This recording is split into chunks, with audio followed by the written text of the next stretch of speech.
Well, if you're PSJ Memorial, you're 2-0. They could have been 3-0 or they could have been 2-1. They'll never know because the game against Roll went bye-bye. And boy, they could have used a week to see another diagnostic on what they have, you know? Yeah, but the good thing is they're playing a Vela team that, could have had another game to scout them, and especially against a road team that was going to spread them out, much like Vela would have. Yeah. So they don't have that.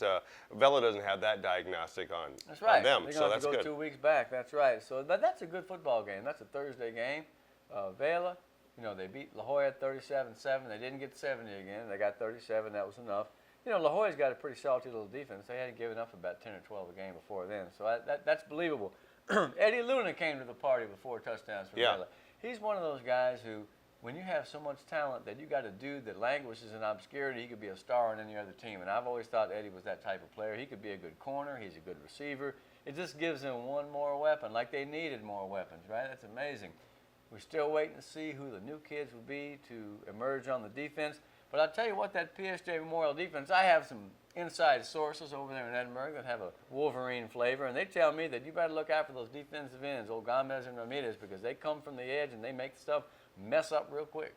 Yeah, and I guess I would have liked to have seen them play Rowe because then we could have seen, hey, this is what they might do against Vela. But having said that, we know what Mike Wadiba's teams bring as far as defense.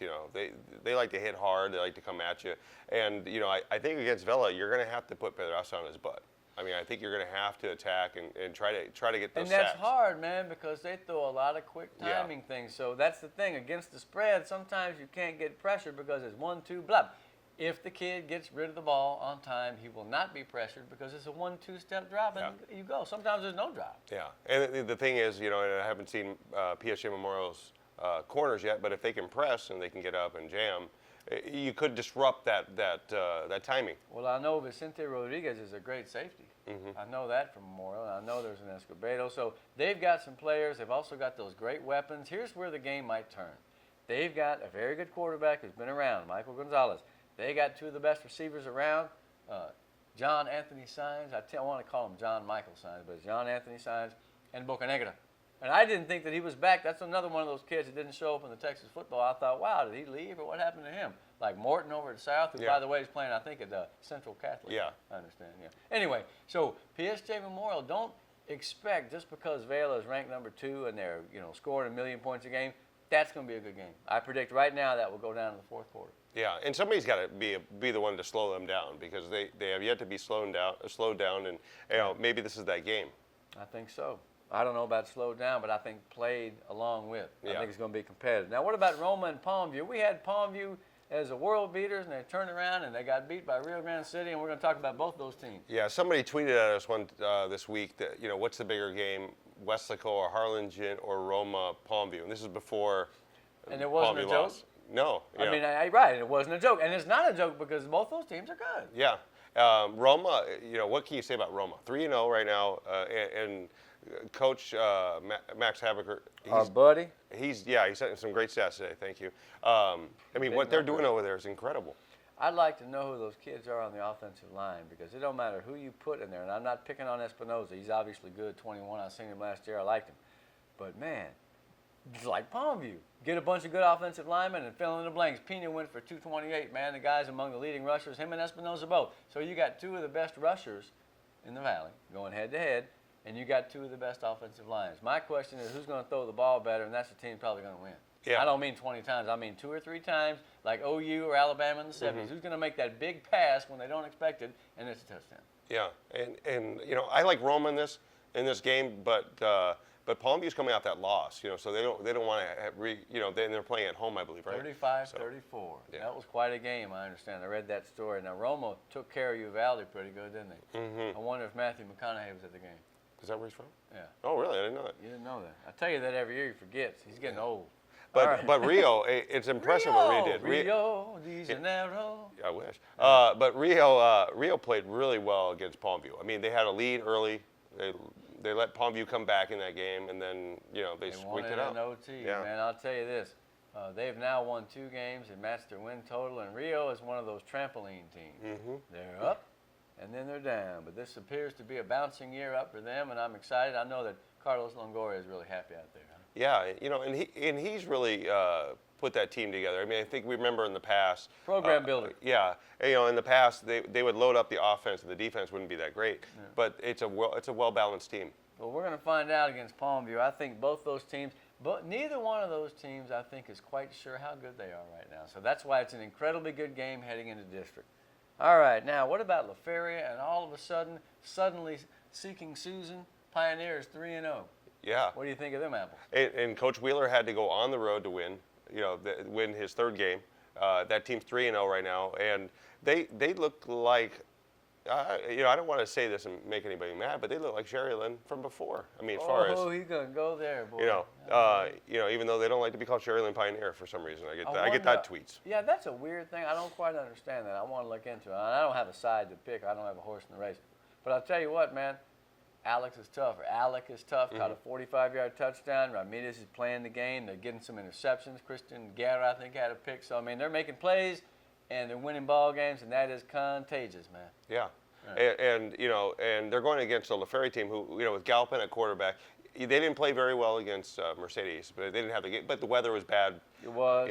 And when you're a passing team, anything that's going to trick you up is going to trick you up. And rain. Did you read the story that was on the one website or another? Galpin was back returning punts. Really? Does that worry you? Yes, very much so. Yeah, I knew you were going to say that. Oh, well, he's negative. But no, you want. I mean, I think we remember Shane Eisenberg from Rio Hondo. Yeah. He did everything. It was corner, kick return. So was Joseph Vela too before him. Yeah. And you like your athletes to do everything. That's right. And then you're going to have to do that, especially in a smaller school. You're going to have to do that. Yeah. But you risk them getting hurt. Yeah. So it's pros and cons. Yeah. But there's plenty of teams in the valley right now that are having to go both ways as far as numbers. Yeah. Ed Katz was doing that too. Yeah. Hernandez, number 10, or is it Rodriguez? By the way, number 10, he's a very good football player. I'm going to get that's Adrian Rodriguez. Okay, I don't want to say Hernandez if it's not. Number 10, big, tall, strong kid, plays both ways. I liked him a lot too.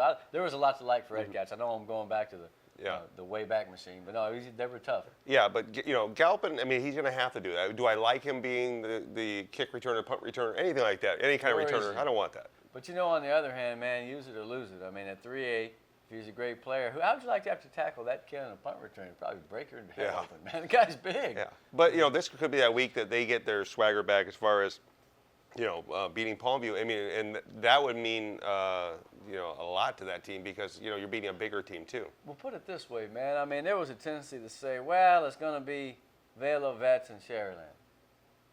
Is it? I thought Pioneer. I think Pioneer is really Roma, good. Yeah. Valley View. Look, they play PI, and look, I know they're 0-3, but they've lost by 3, 5, and 8 points. So they're doing something right to stay right there. And if they figure out some things, they could be in the race too. And Rio Grande City, all of a sudden, what do you think of that district? It's nuts. There's a lot of parity besides Vela. Every week you got to go out and make it happen. And you saying that besides Vela, that means you have them the favorite. What does Gilpin and Veterans have to say about that, I wonder? Well, we'll see this week. They're going up against a very, very tough PSA Memorial. Or not PSA Memorial. Yeah, North. Yeah, they're playing the Raiders, and the Raiders have had that tough schedule. They didn't get the win against those Fresnos. If they can get healthy on defense, they've still got most of the weapons together, but they're not at full complement on defense, especially up front. They could use a bye this week. Yeah, well, see, that's the thing, Yeah. okay? Those Fresnos don't want to buy. Lopez don't want to buy. They're not playing. Yeah. The teams that are limping around, they have to play sometimes. So, luck of the draw, man. Luck of the draw. Okay, before we get out of this second segment, let's talk about those teams that Pioneer shares the neck of the woods with. First of all, Sherryland, we said, did they get their mojo back? They were trying to, but they didn't play. Yeah. They were canceled. Well, they started and then they had to cancel because of too much. Postponed, canceled. Man. Yeah, but they played Saturday. What am I saying? I forgot. Yeah, they won on Saturday. And they played well on Saturday. The thing is, for Sherryland is, and we had Ron Adami on the show, is they got that win. They got that win, that needed win because they're playing Alexander this week, and that's a tough game for them. Yeah, it is. Alexander's always good. Who did they beat? They beat Nixon in the bad weather, only 6-0. They're 2-1. They're not dominant like they were. They don't even have a Swain this year. So Nary Swain, as it were. That's a good headline. Neither team is as great as it was, but we're going to find out who's better. And it's always a good football game. Look, here's the thing. Remember when you were a little kid playing Little League Baseball? Did they have that up in South Yeah, Dakota? yeah. Did they? Well, Yeah. North Carolina for when I was. Oh, you were in North when I was Carolina? little, yeah. I think this guy was in the carnival is what it Yeah. was. Remember like when you had a baseball game, you wake up and that's all you thought about. I got a game. We got a game. You get your glove, you throw and look at the window when it rains, you're like, Yeah. I was hating life when it was a rain out, man. So I can only imagine what it's like to have a football game right now. I mean, when I played football, man, look, it doesn't matter whether the lightning was here or there, everywhere. We never canceled a game. Just It made the- you run faster. Yeah, spread the kids out a little bit more. You know, that way Get you in don't, the you huddle don't get so you don't electrocuted. hit your Yeah. kid next to you, man. Yeah, and you know, it's not an easy route because a lot of those kids are preparing on Friday night, and then you have that emotional letdown, and then Saturday, and you got to play. Yeah, and that is a weird thing. And then some of them are playing, you know, they're playing at night, and then they're playing at 1 o'clock, which is really messes you I'll up. tell you what, though, the best kids go out there and you could get them out of bed in 30 seconds and throw them the ball, they'd be good. You find out who your studs are that way. And finally, veterans, again, PSJ North, Mission Vets, you know, they had a good ball game, scored 53 points, right? Let's see if they can keep it going against the Raiders. To me, that's a very good football game right there. Yeah, I think so too. I think what we're going to see is a lot of offense, especially with PSJ North's defense being injured. You know, some nicks and you know. But what we're going to see out of Mission Vets is they're going to get challenged here in the Valley. You know, and they need that. Yeah, they do. They do because, you know, that district is shaping up, we're talking about 31-5A, as an absolute crazy one.